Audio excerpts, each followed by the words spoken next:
The storm came crawling over the horizon like a wounded animal, dragging its belly of thunder across the plains.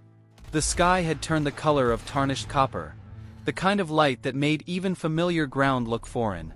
Clara May Whitlow stood on her porch, watching the wheat bend low to the wind, her hands gripping the wooden rail. She had learned to read weather the way some folks read scripture, slow, reverent, and always expecting punishment. Inside, her mother coughed, a sound brittle as snapped twigs.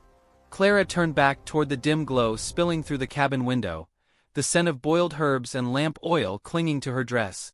"Best get inside, child," her mother rasped. "A storm like that'll bring trouble with it." Clara hesitated. Trouble, she knew, didn't always ride on the wind. Sometimes it came on horseback. The first crack of lightning split the hills wide open, and through that flash, she saw him, a lone rider swaying in the saddle, his hat lost to the gale. The horse stumbled, half mad with exhaustion, and both beast and man collapsed at the edge of her fence line. For a breath, Clara did not move. The world had gone still except for the drumbeat of rain. Then instinct, fierce and human, overtook fear. She lifted her skirts, ran into the storm, and knelt beside the stranger. His shirt was soaked and dark with blood. The revolver at his side gleamed like a warning.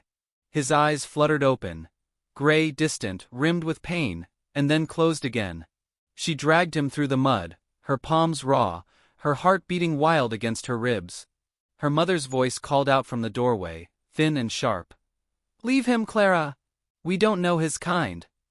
"I can't," Clara gasped. "He'll die." The man's weight felt impossibly heavy, but somehow she got him to the hearth. His breath was shallow, his pulse faint beneath skin cold as stone. She lit the lamp higher, tore open his shirt with trembling hands, and saw the wound. Bullet graze, just under the ribs. Not deep enough to kill, but close enough to ruin him without care.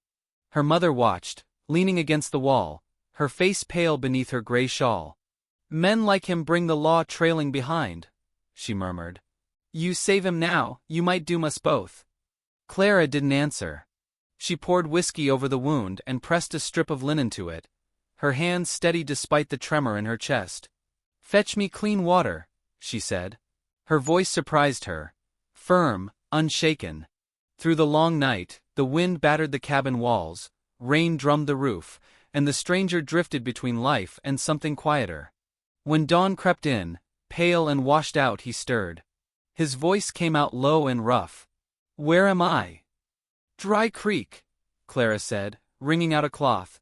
"My mother's house."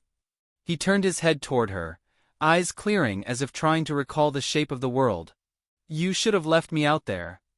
"Maybe," she replied. "But I didn't." He smiled faintly, an expression too tired to carry warmth, and fell back asleep. Days passed. The storm left the land glistening and quiet, the sky washed clean. Clara worked around him, tending the garden, boiling herbs, mending torn seams. He woke more often now, watching her with a kind of careful distance, as if afraid she might vanish if he blinked too long. One afternoon, while the kettle hissed, she finally asked, "You got a name?" "Jonas Reddick." He said it without pride, almost like an apology. "You running from something, Mr. Reddick?" His gaze flicked toward the window, where sunlight struck the rifle leaning by the door. "Ain't everyone?" The words hung between them, heavier than truth. Clara felt them settle deep inside her, in that quiet part of her soul where loneliness made its home. By the third week, Jonas could walk again. He offered to chop wood, mend the fence, earn his keep. Her mother refused, her tone clipped. "We're fine without strange hands in our yard." Clara wanted to defend him, but she bit her tongue. It wasn't her place, not yet. Still, she found herself lingering when he worked outside, her chores conveniently stretching longer. There was something in the way he moved, measured, cautious, as though he feared breaking whatever fragile mercy had found him here. The town noticed. They always did. When Clara rode into Dry Creek for flour and lamp oil, the whispers followed like shadows. The widow's girl took in an outlaw. Heard he's a killer. She always had that reckless streak, just like her pa. She kept her chin high, ignoring them, but their words lingered long after she left. At home, she caught her reflection in the basin mirror and wondered if loneliness had made her foolish or brave.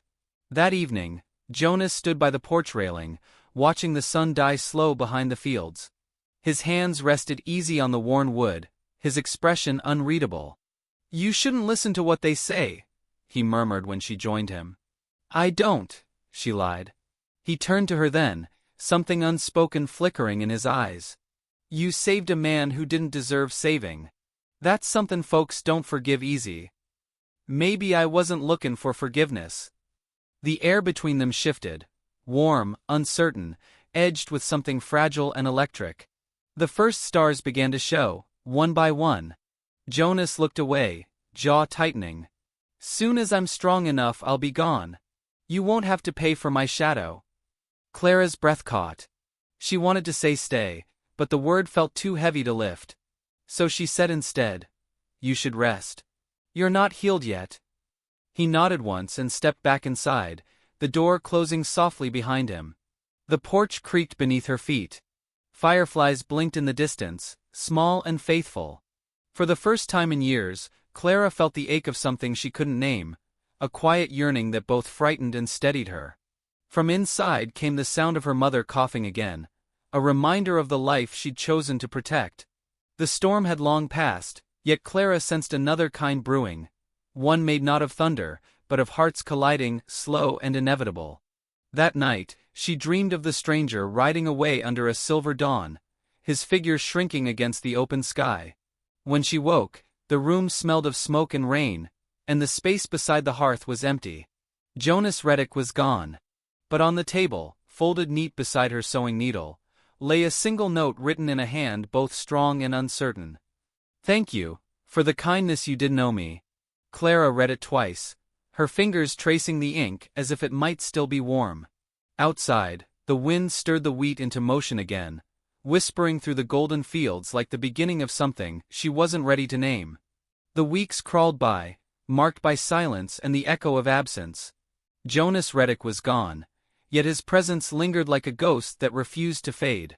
Clara could still see him in the empty chair by the hearth, hear the rasp of his voice carried on the night wind. The world felt thinner without that quiet tension he brought into the room. Her mother's cough worsened, her face paling to the color of ashes. Clara told herself there was no time for ghosts, not when each sunrise demanded more of her strength than she had to give. The town of Dry Creek, small and merciless, did not forget easily. Each time Clara entered the general store, the whispers started again. "That outlaw's woman," one muttered behind the flour sacks. "She'll bring ruin same as her father did." Clara's fingers tightened on the handle of her basket, but she said nothing. She'd learned that words changed nothing.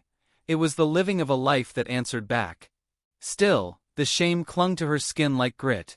Every glance, every hushed tone reminded her that kindness in the West was a luxury few afforded. By early autumn, when the wheat turned to gold, her mother's breath began to rattle at night. The doctor came only once, shaking his head and whispering of medicines that cost more than Clara could dream to pay. That evening, she sat by her mother's bedside, brushing sweat from her brow with a damp cloth. "Don't look so worried, girl," her mother whispered, voice thin as paper. "You've carried more than most ever will. The Lord'll see it right." Clara forced a smile, though her eyes stung. "Rest now, Mama. The storm's past." But it wasn't. At dawn, she heard hoofbeats. Slow, deliberate. Her pulse quickened, dread and hope tangling in her chest. Through the pale mist, a figure emerged, framed by the rising sun. He rode the same horse she'd once nursed back to strength. Jonas Reddick, alive, upright, and changed somehow. The beard trimmed, the clothes worn but clean. His gaze met hers, steady as a sunrise after too long a night. He dismounted, removing his hat. "Didn't mean to stay gone so long," he said, voice low. "Work up north took longer than I thought." Clara couldn't speak.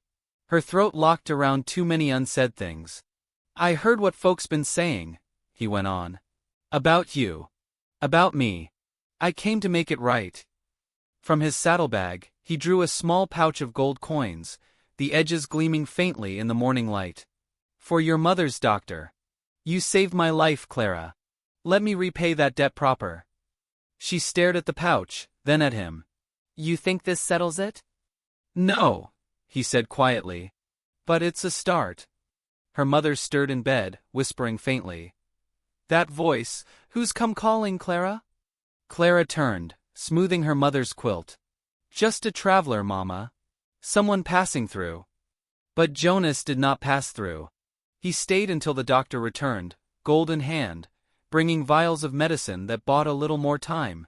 He fetched water, chopped wood, mended fences, the rhythm of his work filling the silence that had long haunted their home. Yet beneath that fragile peace, tension coiled. Clara watched him sometimes from the doorway, the muscles in his jaw tightening when he thought no one saw. He carried something inside him, a weight she could almost feel but not name. One evening, as dusk bled across the horizon, Jonas stood outside, his silhouette dark against the burning sky. Clara stepped beside him, the air thick with the smell of pine and distant rain.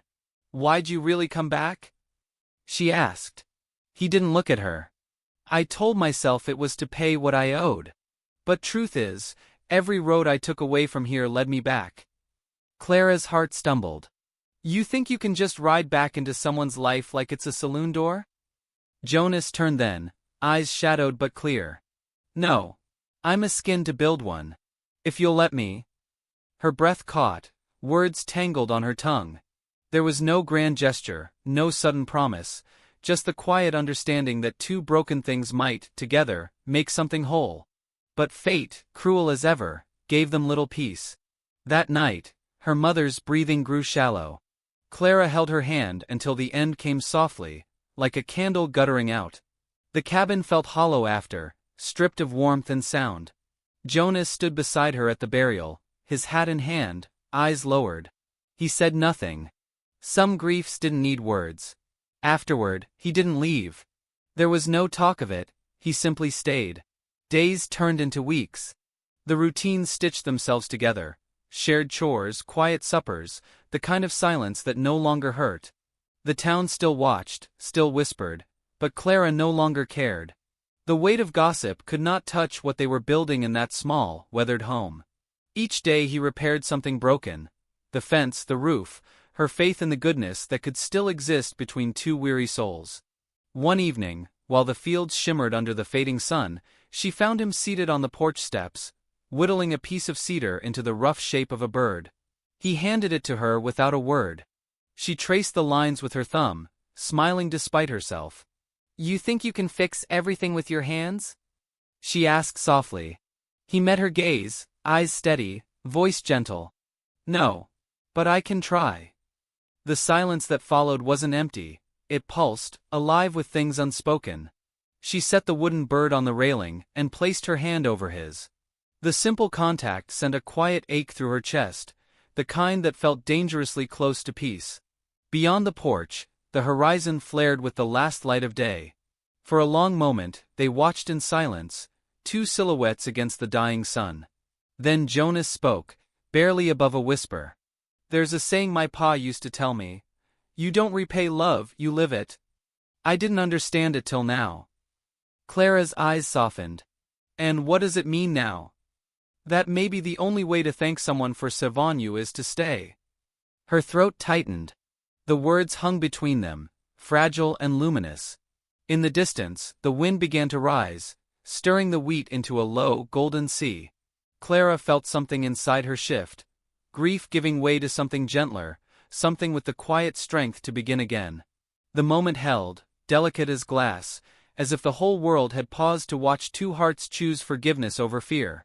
Then, softly, she said, If you're stayin', you'd best bring that horse to the barn before nightfall. Jonas smiled, small, unguarded, real.